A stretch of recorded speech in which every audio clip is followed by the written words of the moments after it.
How many of you would like to have Earl for a neighbor? I think he'd be great. It turns out that all of those stories that we tell ourselves, they don't just exist in the ethers. They take up physical space in our brains, physical hardwired space. The brain has something like 100 billion neurons, each of which may be connected up to 10,000 other neurons. And it is in those pathways that all of our hopes, our expectations, and our deepest fears exist. If we train our brain to focus on positive outcomes, it doesn't just change for a moment. If we focus on those positive outcomes, like Conrad Hilton and the Waldorf Astoria, what ends up happening is the brain actually builds physical structures, physical neural pathways that support that type of thinking later. Okay?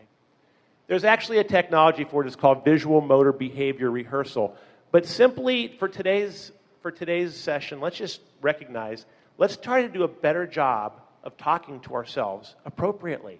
If we talk to ourselves appropriately, the chances of us talking in a way that creates respect with our interactions around us goes up systemically also. So it all starts with how we talk to ourselves. So I'd like to ask you to think of this as you're leaving later today. What are the most amazing, possibly exciting outcomes, given all the changes that are in play? What are the most exciting and positive outcomes that you could think of? Because if you lock onto those, it will trigger the rest of you to take different actions and different behaviors.